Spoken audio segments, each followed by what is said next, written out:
পারে না। মনে রাখবে কবরে যখন চলে যাবে ডাক্তার ফাতিহা করতে যাবে না, তোমার জজ ফাতিহা করতে যাবে না, তোমার এমন করে ভিআইপি ছেলেটা যাবে না, যাবে কে? তোমার আল্লাহর কালাম পড়া ছেলেটা যাবে, যে সূরা ফাতিহা পড়বে, সূরা ইয়াসিন পড়বে, আমল করে দরুদ শরীফ পড়ে চোখের পানি ফেলে তোমার জন্য কাঁদবে। আল্লাহ আমার আব্বা জান, আমার আম্মা জান, আল্লাহ পাক জানি না কবরে কি হালে আছে, আল্লাহ আপনি ক্ষমা করে দিন। আল্লাহ এ যুবক শুনো, আল্লাহর কোরআন জানাচ্ছি, নবীর হাদিস জানাচ্ছি, তোমার এই হাতে দোয়াকে আল্লাহ বৃথা দেবে না।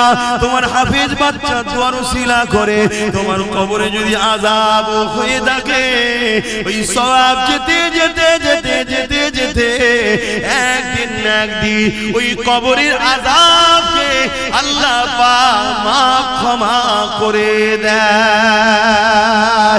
এই যুবকেরা, তরুণেরা, বাপেরা, এই নবী পাকের প্রেমিকেরা, এই মনে রাখবে হাফেজ তৈরি করো, আলেম তৈরি করো, কেন কিয়ামতের দিনেতে এদের সাথে হাসর নাসর হবে। নবী আমার বুখারীর মধ্যে জানিয়ে দিলে, এই দুনিয়ার মানুষেরা আলমারু মা মান আহাব্বা, দুনিয়ায় যে যাকে ভালোবাসবে সে তার সঙ্গে হাসর নাসর হবে। এই কোরআনকে মহব্বত করো, কোরআনকে পিয়ার করো। নিজে পড়তে তো আর পারলে না, কমসে কম একজন উপযুক্ত কাউকে তৈরি করো। সেটা যদি নিজের বাচ্চা হয় আর উত্তম, নিজের বাচ্চা যদি না পারো, অন্যের বাচ্চা হচ্ছে তো কি হয়েছে, সে তো আমারই নবীরই একটা উম্মতেরই সন্তান, আমারই একটা নবীর উম্মতেরই তো বাচ্চা। সে যদি কোরআনের হাফেজ হয়, তার সঙ্গে আমার রক্তের কোনো প্রয়োজন নাই, কেন রক্তের সম্পর্ক নিঃশ্বাস পর্যন্ত, ইমানের সম্পর্ক আল্লাহর জান্নাত পর্যন্ত। রক্তের সম্পর্কে ঝগড়া হয়, রক্তের সম্পর্কে লেনদেন নিয়ে মারপিট হয়, রক্তের সম্পর্কে জমি জায়গার ভাগ বন্টন হয়, রক্তের সম্পর্কে ফিতনা বাজার হয়, কিন্তু ইমানের সম্পর্কে কোনোদিন ঝগড়া হয় না, মারপিট হয় না। ইমানের সম্পর্কটা এমন সম্পর্ক, যদিও কোনো দিকে তোমার একটু খাদ হয়ে ধরা পড়ে যা, তোমার ইমানের সম্পর্কের ভাইটা কিয়ামতের দিনে তোমার হাতটা ধরে আল্লাহর জান্নাতে নিয়ে যাবে। আরো জোরে বলুন সুবহান। এই যুবকেরা, তরুণেরা, আরেকটা কথা বলি শোনো, কিয়ামতের দিনে যখন আল্লাহ বিচারের দিন করবে, ওই দিনে কোরআনকে আল্লাহ সুন্দর করে সাজাবে। দুনিয়ায় যে ছাপা কোরআন রয়েছে, এটা নয়, লাউহে মাহফুজে যেটা রয়েছে, সেই লাউহে মাহফুজের মধ্যে যা লেখা আছে, ওই লেখা কিন্তু এই কোরআনের মধ্যেই রয়েছে। 27 বছর ধরে আমার নবীর উপরে একটার পর একটা বার, একটার পর একটা করে এইভাবে নবী পাক সাল্লাল্লাহু উপরে এসেছে। এই যুবকেরা, তরুণীরা, বাপেরা, কিন্তু এটা সেই কোরআনেরই অংশ ছাপা, কিন্তু অরিজিনাল যেটা লাউহে মাহফুজে রক্ষিত রয়েছে, ওইটাকে আল্লাহ সুন্দর করে সাজাবে, তাকে চলার ক্ষমতা দেবে, সে আল্লাহর আরশে আজিমের নিচে চলতে থাকবে। আল্লাহ পাক তাকে জিজ্ঞাসা করবে, আমার কালামুল্লাহ, আজ কি আপনি কিছু চাইবেন আমার কাছে?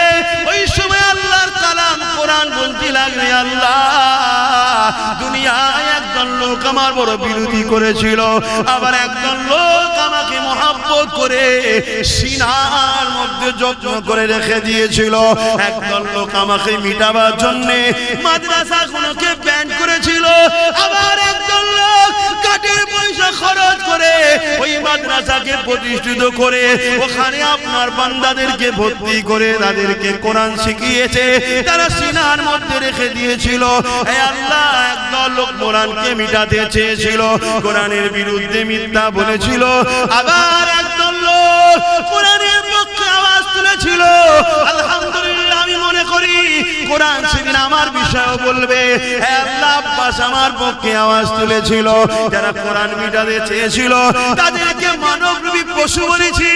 হে আল্লাহ, কোরআনের পক্ষে দাঁড়িয়ে আমার আমিনাকে পেয়ার করে আব্বাস কথা বলেছিল, এই বলাতে আব্বাসের অনেক দুশমন বেড়েছিল। নবী আব্বাস কোরআনকে ভালোবেসে আওয়াজ তুলেছিল, আজকে আপনার কালাম কালামুল্লাহ আমি আপনার কাছে আশা রাখি। সেদিন যারা কোরআনকে পেয়ার করেছে, কোরআনকে মুহাব্বত করেছে, কোরআনের মজলিস করেছে, কোরআনিয়া প্রতিষ্ঠান তৈরি করতে চেয়েছে, আল্লাহ তাদেরকে আজকে আমি জান্নাতে দেখতে চাই। আমার আল্লাহ কালামুল্লাহ নিজের কথাকে খুশি করার জন্য, কালামুল্লাহ মানে আল্লাহ নিজের কথা, নিজের কথাকে সম্মানিত দিবার জন্য আল্লাহ তাদেরকে জান্নাতে দিয়ে দেবে। কোন দিক দিয়ে যাদের সঙ্গে কোরআনের প্রেম ভালোবাসা ছিল, আরো জোরে বলুন সুবহান। বাপেরা, নওজোয়ান তরুণেরা, এই জানাটা আপনি কোনো কলেজ স্কুল ভার্সিটিতে পাবেন না। আপনি ডাক্তার হতে পারবেন, আপনি ইঞ্জিনিয়ার হতে পারবেন, আপনি জজ হতে পারবেন, আপনি পুলিশ হতে পারবেন, আপনি বড় বড় পলিটিক্যাল সায়েন্স পড়ে রাজনীতিবিদ হতে পারবেন, কিন্তু আপনার উত্তম আখলাক, উত্তম চরিত্র ওখান থেকে পাবেন না। যে জন্য আল্লাহ সৃষ্টি করেছে উত্তম আদর্শওয়ালা মানুষ হতে গেলে ওই শিক্ষা কোরআনের শিক্ষা নিতে হবে। কেননা দুনিয়া জমিনে কোরআন এমন একটা কিতাব, জালিকাল কিতাব লা রাইবা ফি, এর মধ্যে ভুল তো দূরের কথা, এর মধ্যে কোনো সন্দেহ নাই। আপনি জানেন কি জানি না, পৃথিবীর বুকে কয়েক মিলিয়ন বিলিয়ন কোটি ডলার টাকা খরচ করে করে প্রতি বছরে কোরআনের রিসার্চ করতে চলেছে। দুই কারণে রিসার্চ হতে লেগেছে, এক কোরআনের ভুলবার করার জন্য, আর এক কারণটা হলো কোরআনের মধ্যে জমিনের তলার গোপন রহস্য রয়েছে, কোরআনের মধ্যে প্লেন আবিষ্কারের রহস্য রয়েছে, কোরআনের মধ্যে সায়েন্স রয়েছে, ম্যাথমেটিক্স রয়েছে, কোরআনের মধ্যে দর্শন রয়েছে, ফিলোসফি রয়েছে, কোরআনের মধ্যে আপনি টেকনিক্যাল বিজনেস সব কিছু রয়েছে। এই কোরআন থেকে বিশ্ব গবেষণা করে তারা আসমানে চলে যাচ্ছে, চাঁদে চলে যাচ্ছে, সেই জন্য তারা রিসার্চ করতে লেগেছে। আর এক কারণে রিসার্চ হতে লেগেছে, এই কোরআন মানুষকে হিদায়াতের রাস্তা দেখায়, সত্যের রাস্তা দেখায়। তাই মানুষের খোদা যারা হতে চাইছে, তারা কোরআনকে মিথ্যা প্রমাণ করতে পারলে তাহলে দুনিয়া জমিনে কোরআনকে কেসের মাধ্যমে বন্ধ করে দেবে। কিন্তু আল্লাহ শুকরিয়া আদায় করে বলি, ১,৫০০ বছর ধরে দুনিয়ার হাজারো জালিম চেষ্টা করছে, হাজারো মানবরূপী পশু চেষ্টা করছে, তারা চেষ্টা করে করে করে করে কেউ কেউ স্বীকার করে নিয়েছে এই কোরআনের মধ্যে ভুল তো দূরের কথা, এই কোরআনের মধ্যে কোনো ভুল তো নাই। ভুল একটা পেয়েছি রিসার্চ করতে গিয়ে, ওটা আমার মধ্যে, আমি কোরআনকে এখনো না মেনে আছি, এটাই ভুল। তাই তারা দলে দলে ঈমানের কলেমা পড়ে মুসলমান হয়ে যাচ্ছে। আরো জোরে বলুন সুবহান।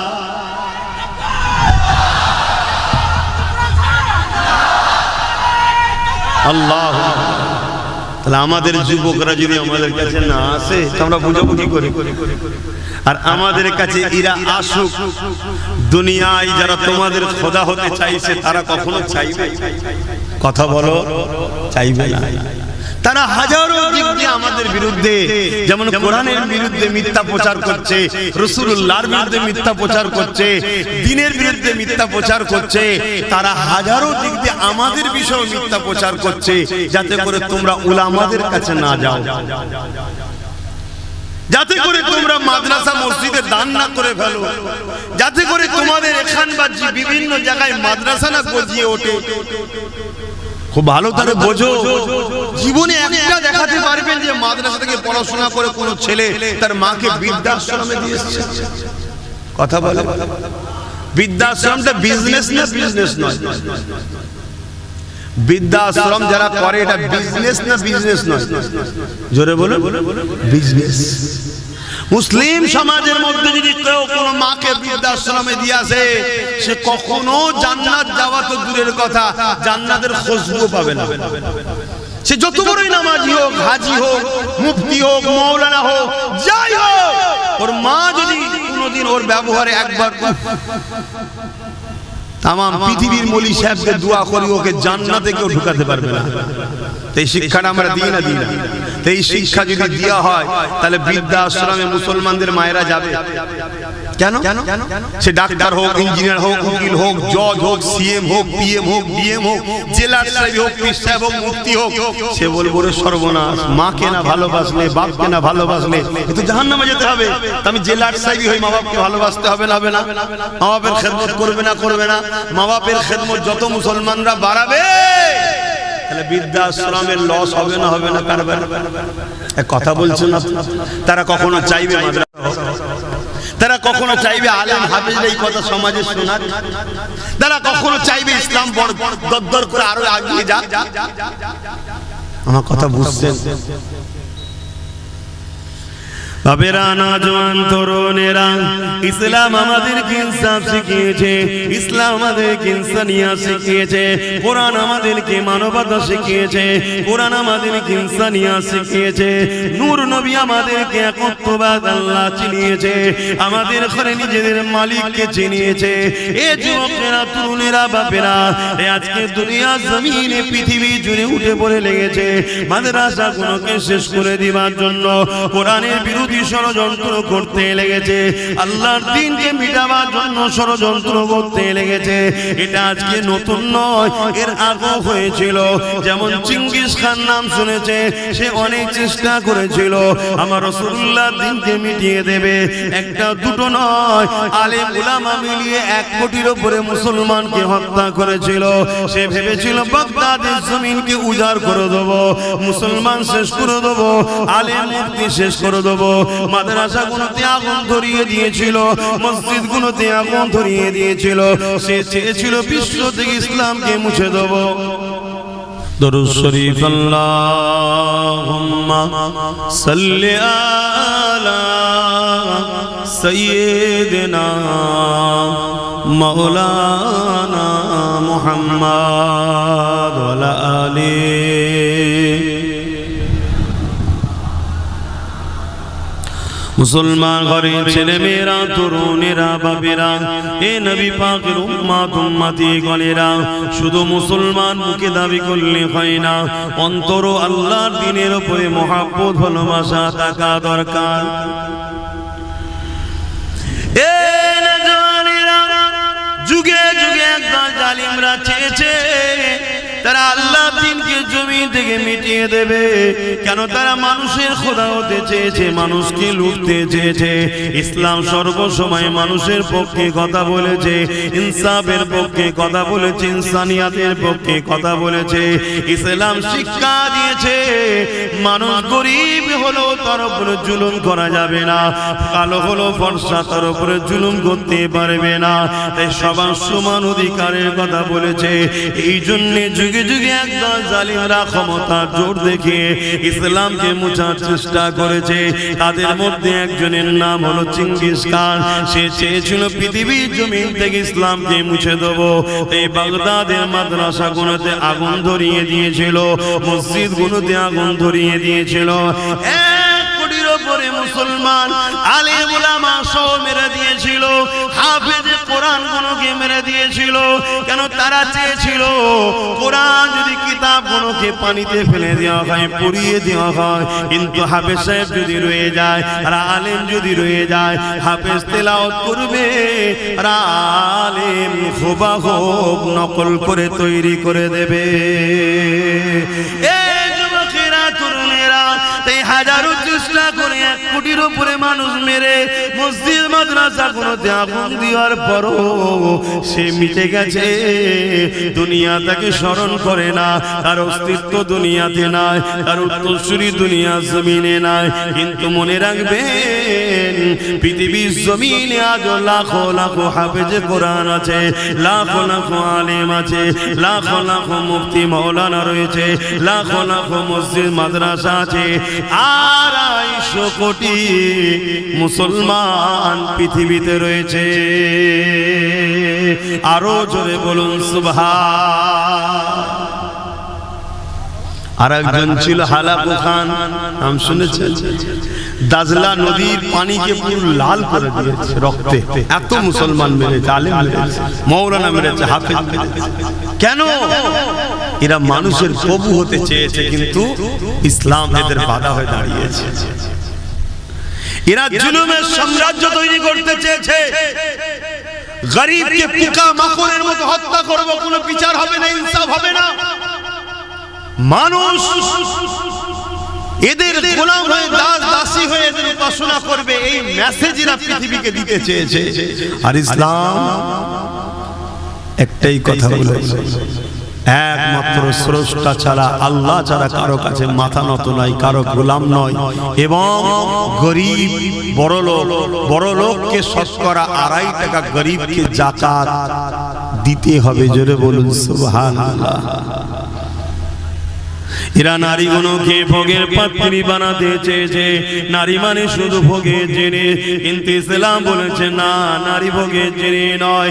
নারী মা হবে, নারী বোন হবে, বেটি হবে। হ্যাঁ, নারীর মধ্যে থেকে একজন তোমার স্ত্রী হবে, সেও ভোগের নয়, ভোগের নয়, স্ত্রীর সম্মান পাবে। অর্থাৎ নারীদেরকে সম্মান ইসলাম দিয়েছে।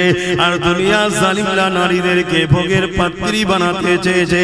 নারীগুলোকে জন্তু পুঁতে দিত, নারীগুলোকে স্বামীর সঙ্গে পরিয়ে দিত।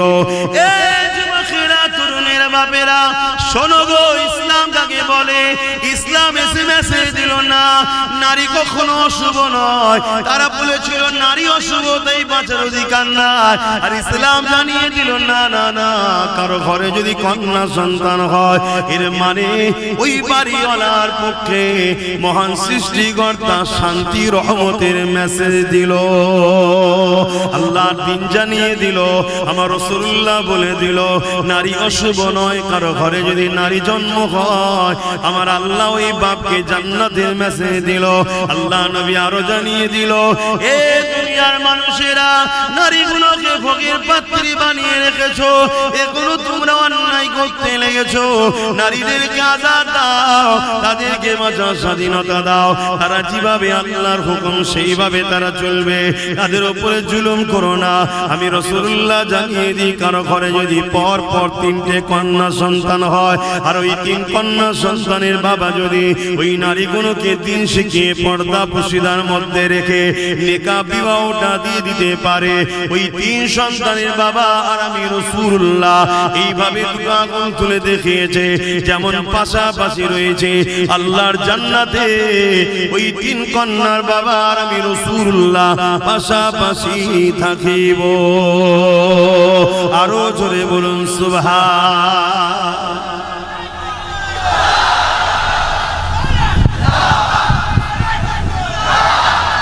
তাহলে যারা নারীকে ভোগের পাত্রী মনে করে, যারা নারী দেহ শোষণকারীদের ঘরে আড়াল করতে চায়, যারা নারী রেপ হয়ে গেলে ওই আসামিদের ঘরে নিজের ঘরে আশ্রয় দিয়ে বাঁচাতে চায়, তারা কখনো ইসলাম বেঁচে থাকতে চাইবে?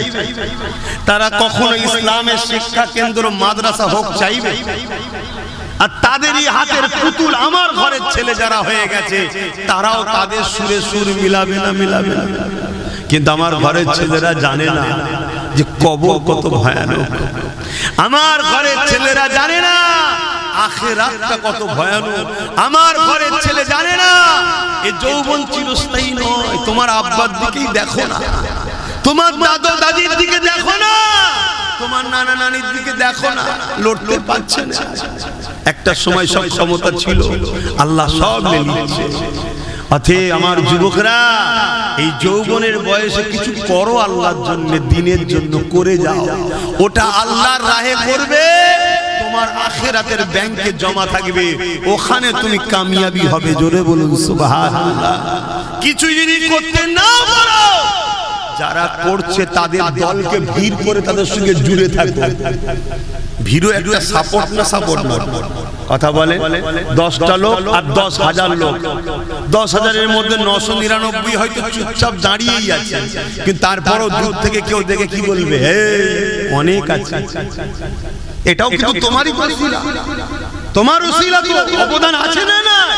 এজন্য ইসলাম বলেছে কোন বাতিলদের মিটিং মিছিলে জলসা মাহফিলে যেও না, ইসলাম বিরোধীদের কর্মকাণ্ডে অনুষ্ঠানে যেও না, কোরআন বিরোধী মজলিসে যেও না, দিন ইসলাম ইসলামের মিটানোকারী জালিমদের মিটিং মিছিলে যেও না, কেন গেলে ভিড় হবে। ভিড় হওয়া মানে তাদেরকে আরো অন্যায় করার উৎসাহিত তুমিও করছো, এর জন্য তুমিও আসামি, জাহান্নামে যাবে। আমার হয়তো অনেক যুবক ভাববে তোর বাবু যখন মরবো তখন দেখবে। কি দেখবে সোনার ভাই আমার, কি দেখবে? এক্ষুনি যদি হাতটা বুড়া হয়ে যায়, এক্ষুনি যদি একটা পেন শুরু হয়ে যায়, লাপালাপি করে শুয়ে পড়বে, দু চারজন ধরে ধরে নিয়ে যাবে, কাঁদেই হয়তো মরণ হয়ে যাবে। কোনো গ্যারান্টি আছে শরীরে? মরণ হয়ে যাবে। সন্ধ্যের পরে হোক, ঈশার পরে হোক, জানাজা হয়ে যাবে। কবরে তো সবাই দিয়ে আসবে চোখের পানি ফেলে, আহা মা কাঁদবে, বাপ কাঁদবে। কবরে মাটি মঞ্জিল দিয়ে গ্রামবাসী চলে আসবে। এক সপ্তাহ যেতে না যেতে মাও ভুলে যাবে, বাপও ভুলে যাবে, পাড়া প্রতিবেশী ভুলে যাবে। হালকা বয়স যদি হয়, বিবি যদি থাকে, সেও নতুন সংসারের জন্য ভাববে, সন্তানের ভবিষ্যতের জন্য ভাববে। আর সন্তান যদি না থাকে তা আরো মিটে গেল, আরো তাড়াতাড়ি চলে যাবে। কি গো, আমার কথা ভুল হচ্ছে? এটা হাকিকত নাকি? কিন্তু তোমার কবরে কি হচ্ছে জানো? যদি তুমি ইসলামের অনুসারী না হয়ে যেতে পারো, তুমি যদি আল্লাহ ও রাসূলের বিধান মেনে চলে যেতে না পারো, তুমি যদি রাসূলুল্লাহর মহব্বত হৃদয়ে না রেখে যেতে পারো, নবী পাকের আদব যদি হৃদয়ে রেখে যেতে পারো, তুমি যদি রাসূলুল্লাহ দ্বীনের পক্ষে না দাঁড়িয়ে যেতে পারো, এ যুবকেরা, তরুণীরা, বাপেরা, ওই কবরের জমিনে 99টা সাপ দেওয়া হবে, জাহান্নামের একটা গর্ত করে দেওয়া হবে। এ যুবকেরা, সেই জায়গায় তোমাকে আমাকে থাকতে হবে। আল্লাহ তোমাকে আমাকে হেদায়েত দেন, মাফ করে দেন, বলো আমিন। কতটা ভয়ানক হবে! ওই জায়গায় তোমার পাশে কেউ দাঁড়াবে না, তোমার দুনিয়ার দরদি দাদা দিদি কেউ দাঁড়াবে না, তোমার দুনিয়ার দরদি কোন নেতা লিডার দাঁড়াবে না, দুনিয়ার দরদি তোমার দুনিয়াদার প্রভু যারা সাজার স্বপ্ন দেখছে তারা তোমার পাশে কেউ দাঁড়াবে না। ওই জায়গায় তোমাকে বিপদে পড়তে হবে। এ দুনিয়ার মানুষ, শুনে রেখে দাও, আমি কোনো গল্প কাহিনী কিসসা বলছি না, আমি আল্লাহর কোরআন থেকে বলছি, নবীর হাদিস থেকে বলছি। পৃথিবীর জমিনে বিশ্ববিখ্যাত পণ্ডিত যারা, বিশ্ববিখ্যাত শিক্ষিত যারা, তারা যুগ যুগ ধরে কোরআনের বিরুদ্ধে, হাদিসের বিরুদ্ধে রিসার্চ করতে লেগেছে। তারা রিসার্চ করেছে 20 বছর ধরে, কেউ 30 বছর ধরে রিসার্চ করার পরে তারা নিজেরা বলতে বাধ্য হয়েছে এই কোরআনের মধ্যে কোনো ভুল নাই। এই তারাও দলে দলে ঈমানের কলেমা পড়ে রাসূলুল্লাহর গোলামি করতে লেগেছে। আরো জোরে বলুন সুবহান। তুমি আমি ভাববে না আমার কওমের ঘরের ছেলে তোমরা, আমার নবীর উম্মত উম্মতির ঘরের ছেলে তোমরা, একটু বলবো না? বুঝাচ্ছি আমার যুবকরা, বুঝাচ্ছি, বোঝো বোঝো। কেন কিয়ামত একদিন হবে, কবরে একদিন যেতে হবে, আখিরাতের কথা ভাবো। এ নজওয়ানেরা, ওয়াল তানজুরু নাফসুম মা কদ্দামাত লিগাদ, প্রতিটা নফসের উচিত পরকাল নিয়ে ভাবা।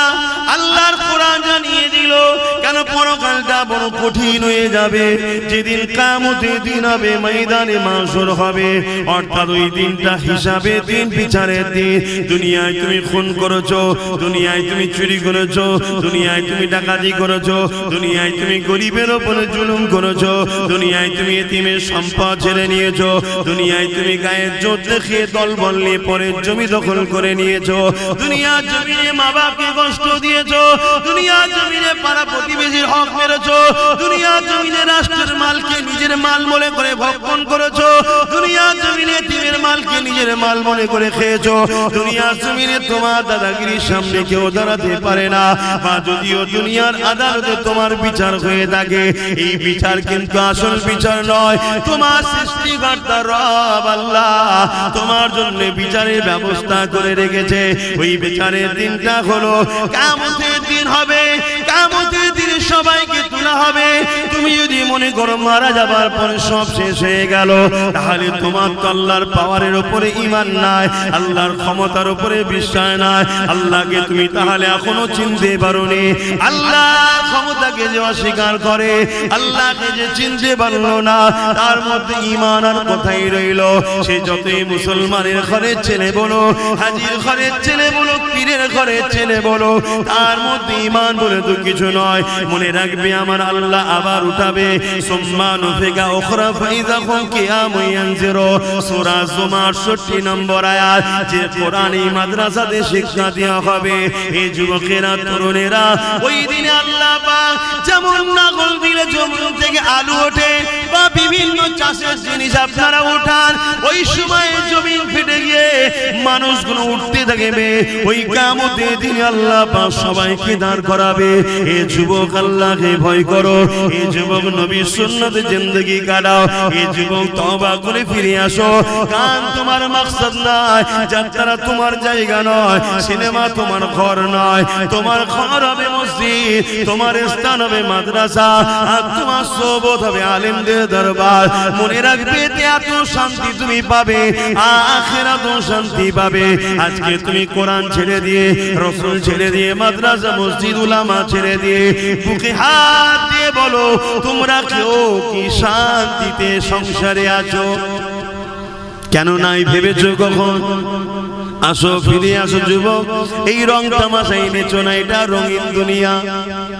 রঙের পিছনে ছোট না, আমার ছোট হুজুর পীর কিবলা বলতেন, বাবারা গিলটি চমকে সোনা ভুলে গেলি বাবা। গিলটির এমন এমন সব জিনিস বেরিয়েছে, মানুষ আর সোনা ভুলে গেছে, গিলটির পিছনে ছুটছে। গিলটি বোঝেন তো নাকি? কি বলে ওকে? কসমেটিক্সের দোকানে যেটা বিক্রি হয়, সিটি গোল্ড। ওর চমক দেখে, ওর ডিজাইন দেখে মানুষ সোনা ভুলে গেছে। সোনার পিছনে ছুটছে, ওর পিছনে ছুটছে। আর অল্প পয়সায় পেচ্ছে, কম দামে কিনে মজা বাড়ি ফিরে গেল সোজা, কিছুতে ঢোকে না হাতে, তাই শেষে পস্তানা। কম দামে কিনেছে, পায়ের মোজা অল্প পয়সায় পেয়েছে, ঘরে গিয়ে শীতকালে এবার হাতে ঢুকাতে চাইছে, আর ঢোকে?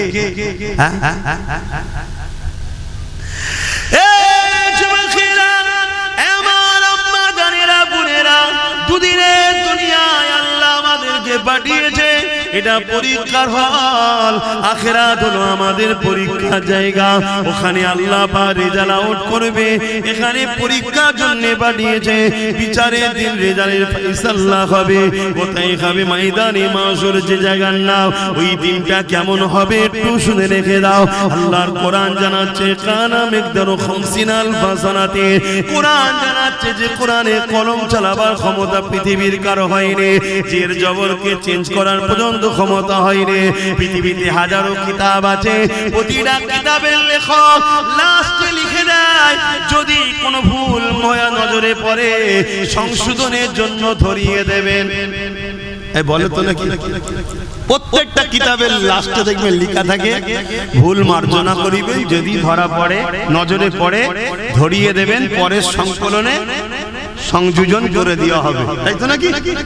আর কোরআন প্রথমে কি বলছে? ভুল তো দূরের কথা, এতে কোনো সন্দেহ নেই, এই বিশ্বাস রেখে পড়া শুরু কর। চ্যালেঞ্জ দিচ্ছি, জোরে বলুন সুবহানাল্লাহ। কেন? সবটা মানুষের লেখা, আর কোরআন কার বাণী? বলুন না গো। আল্লাহ সৃষ্টিকর্তার কখনো ভুল হয়? হ্যাঁ,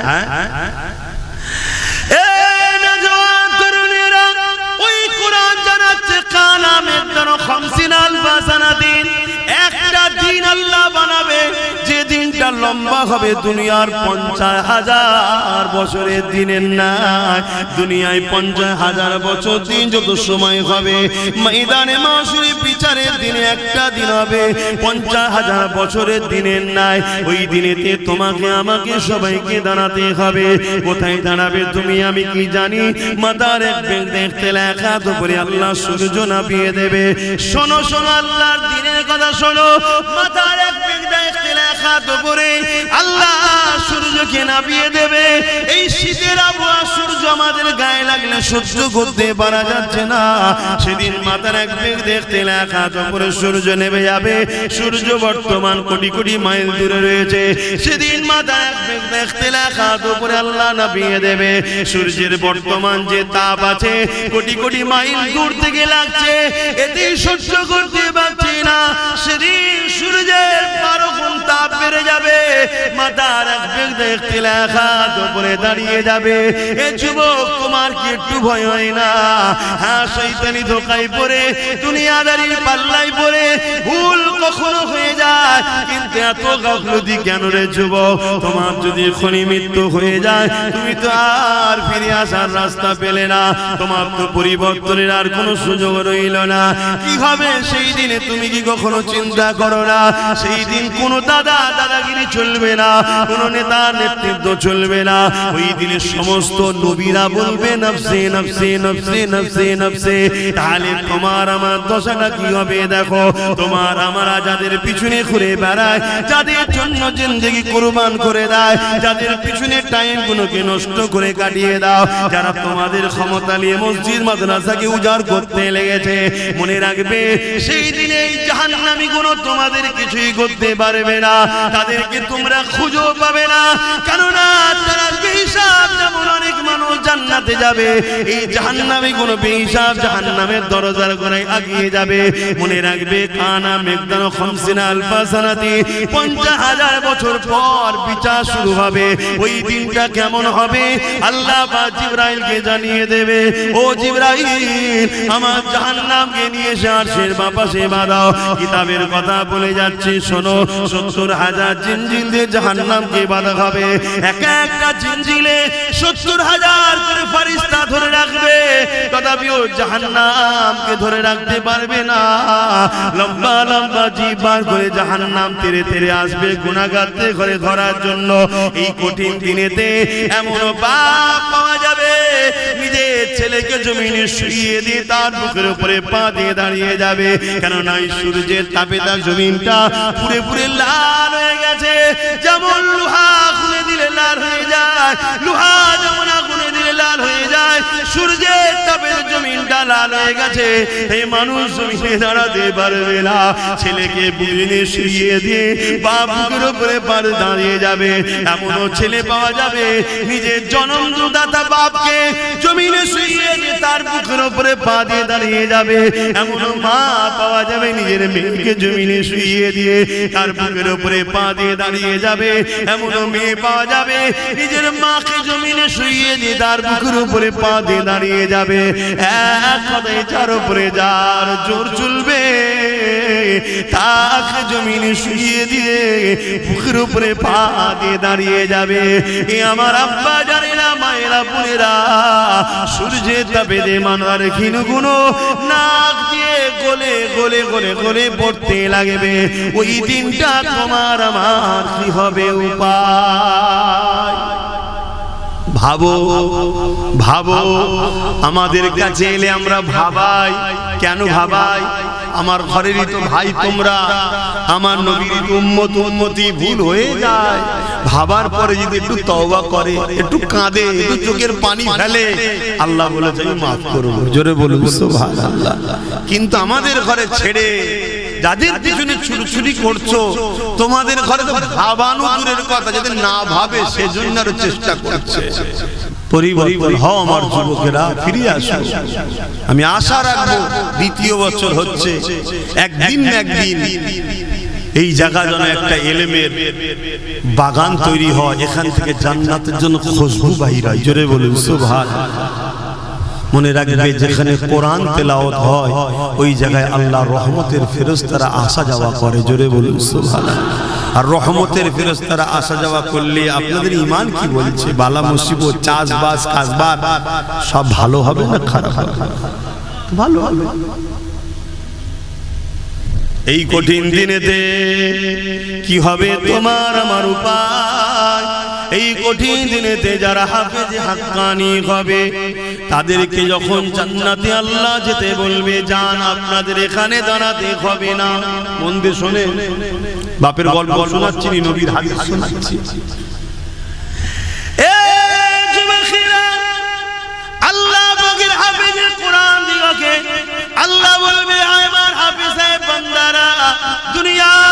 আপনারা আমার কোরআনকে আয়ত্ত করেছে, দুনিয়ার মানুষ আপনাদেরকে অনেক ছোট বড় কথা বলেছে, এই হাফেজ সাহেব হয়ে কি হবে, একে যদি ডাক্তার উকিল জজ করা হতো, কোটি কোটি টাকা ইনকাম করতো, আরে বাপ মাকে হজে পাঠাতো, ভালো মন্দ গাড়ি চাপাতো, অনেক কিছু করাতো, এই হাফেজ সাহেব হয়ে কি আর করবে?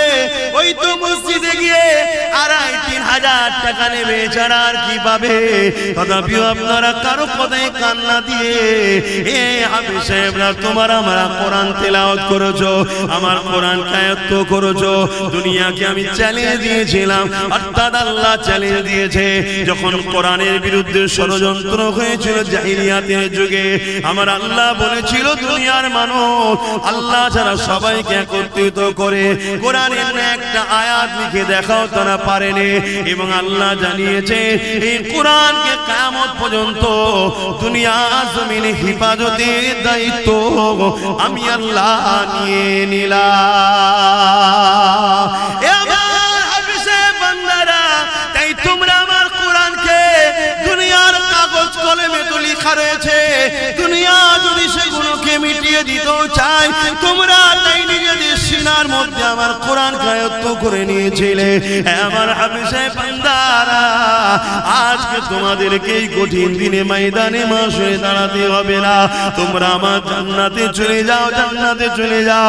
ওই সময় হাফেজে বান্দারা বলতে লাগবে, এ আমার আল্লাহ পাক, আমরা তো জান্নাতে যাব, কিন্তু আমরা হাফেজ হওয়ার জন্য আমাদের পিছনে যারা ওসিলা হয়ে দাঁড়িয়েছিল, কেউ আমাদেরকে জায়গিরি দিয়েছিল, কেউ আমাদেরকে থাকার ঘর দিয়েছিল, কেউ আমাদেরকে মাসে মাঝে খানা খাইয়েছিল, কেউ আমাদেরকে পড়ার জন্য ঘর করে দিয়েছিল, কেউ আমাদের থাকার জন্য ব্যবস্থা করে দিয়েছিল, কেউ আমাদের জামা কাপড় কিনে দিয়েছিল, নানান দিক থেকে সহযোগিতা করেছিল। আল্লাহ তারা তো ময়দানে মাশরে নফসি নফসি নফসি করছে। আল্লাহ তাদেরকে ছাড়া আমরা কেমন করে যাই? তারা যদি আমাদের পাশে না দাঁড়াতো, আমাদের জন্য যদি শিক্ষা কেন্দ্র না করে দিত, আমাদের জন্য যদি জায়গিরি থাকার ঘর না দিত, আমাদের জন্য খাবার যদি ব্যবস্থা না করে দিত, হে আল্লাহ, তাহলে আজ হয়তো আমরা কোরআন আয়াত্ত করার সুযোগটা পেতাম না। বেশক আপনি স্মরণ করিয়ে রেখেছে, কিন্তু ওসিলা তো তারা হয়েছিল, এ আল্লাহ তাদেরকে ছাড়া আমি জান্নাতে যাব না। আমার আল্লাহ বলবে সত্যাটা সত্য বলছে এরা, হে আল্লাহর পারিস্তানে যাও যাও যাও যাও, এই হাফেজদের কাতারে একজন হাফেজ সাহেবের সাথে 70 জন পর্যন্ত ব্যক্তিকে আমি আল্লাহ মাফ করে দিয়ে জান্নাতি ঘোষণা দিলাম। আরো জোরে বলুন সুবহান।